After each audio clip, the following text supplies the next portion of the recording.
Men like us don't retire. Don't they? No, we stay in the action. We stay alive. Lee Van Cleef, the legendary villain of spaghetti westerns. Behind his cold demeanor on screen, he carried a bitter blacklist, featuring 5 Hollywood stars he despised the most. And the reasons behind this list will surprise you. John Wayne, Hollywood's patriarchal facade. The animosity between Lee Van Cleef and John Wayne was not simply a matter of 2 actors clashing egos. It was symptomatic of a larger fracture in cinema. Wayne embodied the Hollywood establishment's most carefully cultivated image. The quintessential American cowboy, rugged yet patriotic, uncomplicated in his moral compass, and consistently cast as a symbol of frontier justice. Studios, directors, and publicists built Wayne into more than a performer. He became a cultural monument. His roles rarely deviated from a formula that reassured American audiences during decades of political turbulence, painting him as a cinematic guardian of national ideals. For Van Cleef, this image was suffocating. He emerged from a different crucible, the Italian spaghetti western, where directors like Sergio Leone dismantled the mythos Wayne represented. In these European productions, heroes were tarnished, motives compromised, and violence unflinchingly raw. To Van Cleef, this was a more truthful reflection of human nature and history. Thus, when Wayne reportedly dismissed spaghetti westerns as cheap cowboy movies, the insult cut deep. Whether Wayne's remark was casual or calculated mattered little. To Van Cleef, it crystallized the arrogance of a Hollywood system that mocked innovation while protecting its icons. The philosophical differences had practical consequences. Van Cleef turned down supporting roles in Wayne-led projects, refusing to orbit what he saw as a hollow symbol. His disdain, captured in accounts describing Wayne as little more than a mascot of Hollywood, reveals not petty jealousy but a rejection of the machinery that elevated brand over craft. In Wayne, Van Cleef saw the industry's unwillingness to embrace moral ambiguity or rough edges. To stand alongside him on screen would be to endorse the very apparatus Van Cleef spent his career resisting. This divide sheds light on mid-century film culture. Hollywood's star system thrived by packaging actors as national archetypes, while European cinema nurtured performers who embodied contradictions. Wayne prospered because he was predictable. Van Cleef earned his reputation because he was anything but. The gulf between them was not just about 2 men, but about 2 cinematic philosophies in collision. Charles Bronson, the rival whose success stung. If Wayne symbolized a cultural divide, Charles Bronson represented something more personal, the sting of rivalry. Both Bronson and Van Cleef occupied similar cinematic territory. Men of few words, faces hardened by life, presences defined less by dialogue than by the tension of silence. Audiences often conflated them, critics compared them, and producers viewed them as interchangeable assets in the Western and action marketplace. This overlap bred competition, but it was Sergio Leone's decision in 1968 that turned rivalry into resentment. Leone, who had already elevated Van Cleef with For a Few Dollars More and The Good, the Bad, and the Ugly, chose Bronson for the lead role in Once Upon a Time in the West. For Van Cleef, it was more than a missed opportunity. It felt like betrayal. Directors rarely revisit muses without consequence, and for Van Cleef, the casting choice signaled a loss of faith. His bitterness surfaced in pointed remarks, reportedly calling Bronson's acting wooden and suggesting even a block of granite might show more emotion. Behind the scenes, the tension was impossible to ignore. Production teams working on European sets in the 1970s resorted to logistical maneuvering, scheduling Van Cleef and Bronson on separate days or isolating their shooting locations to avoid confrontations. These efforts illustrate how rivalries could ripple beyond 2 individuals, affecting entire crews and production timelines.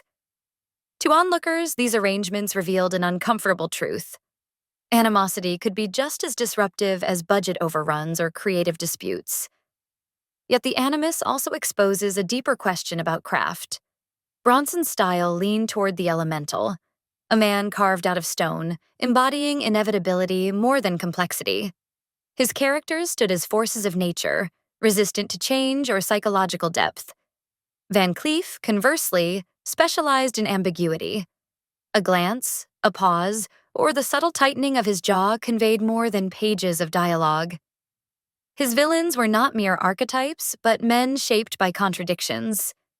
In Bronson, Van Cleef saw a rival who eclipsed him in popularity despite, in his view, offering less artistry. This resentment was sharpened by the zero-sum economics of casting. For every major Western, only one or two stoic anti-heroes were needed, and being overlooked meant fading from relevance. To lose a marquee role to Bronson was not just a professional setback, but a symbolic stripping of identity. The implication that one man's granite-like stoicism was more bankable than another's carefully honed nuance. Clint Eastwood, from partner to stranger. If John Wayne represented Hollywood's ideological monolith and Charles Bronson embodied the sting of professional rivalry, Clint Eastwood was something different. A personal wound that blurred the line between friendship and abandonment. At first, Eastwood was not merely a co-star, but an ally. Their collaborations in For a Few Dollars More, 1965, and The Good, the Bad, and the Ugly, 1966, created cinematic alchemy. Eastwood's quiet stoicism paired with Van Cleef's predatory intensity defined a new grammar for Westerns, one that audiences worldwide embraced.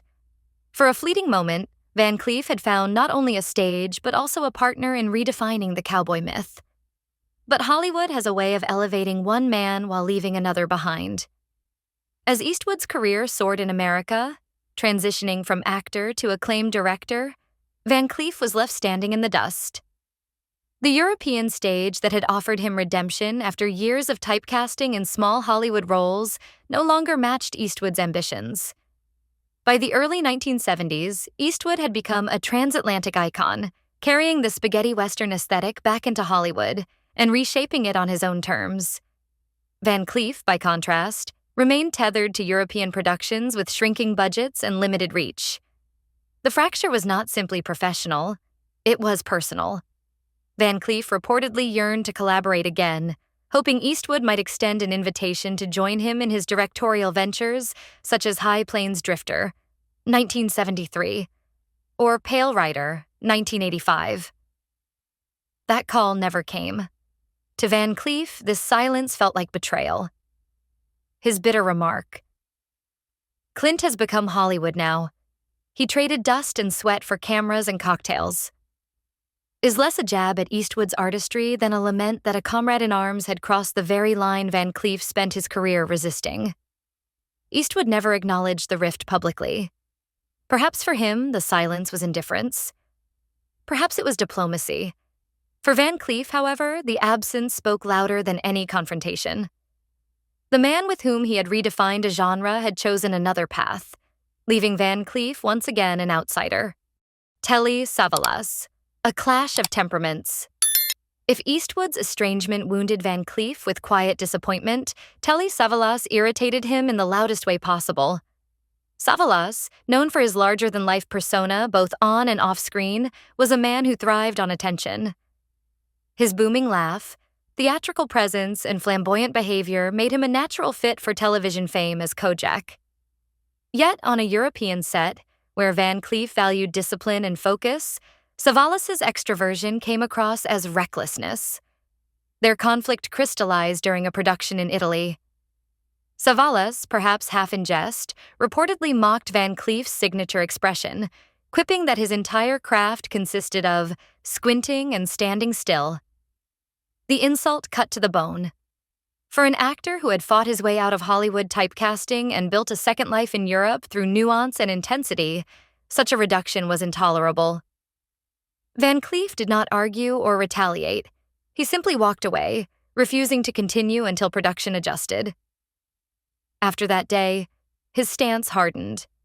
He would not share screen space with Savalas again, rejecting offers that paired them, citing creative incompatibility, a diplomatic euphemism masking deeper disdain.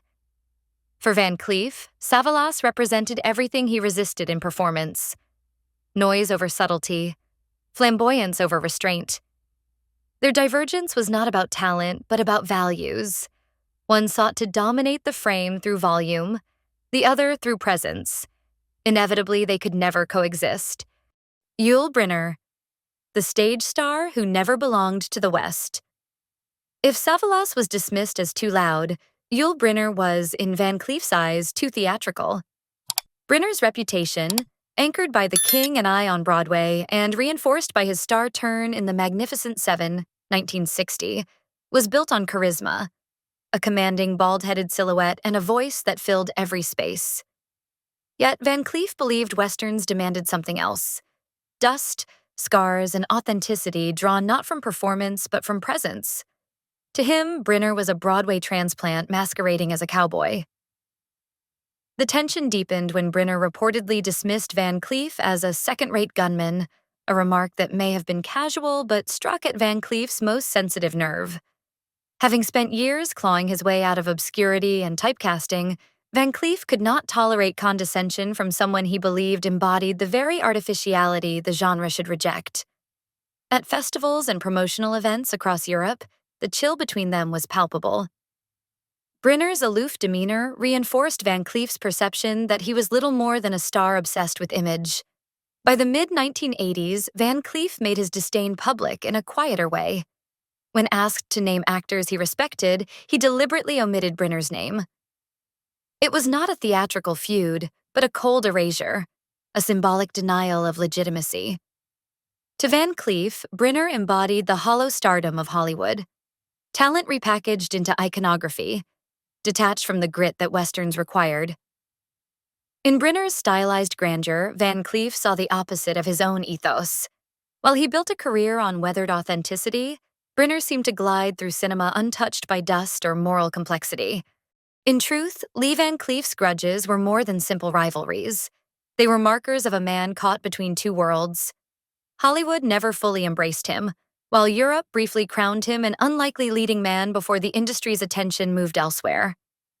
His blacklist of fellow stars can be read less as bitterness and more as testimony to a relentless hunger for recognition in an era when the Western was collapsing under its own myths. Every feud he carried was, at its core, a struggle against invisibility, against the notion that he was destined to remain a side character in someone else's story. And yet, history has been kinder than he might have imagined. Today, Van Cleef is remembered not as the forgotten rival of Wayne, Bronson, or Eastwood, but as the face that made ambiguity cinematic. The man whose narrowed eyes and coiled silence reshaped the moral landscape of the Western. If this story intrigued you, don't forget to like, subscribe, and turn on the notification bell to uncover more untold secrets behind cinema's greatest legends.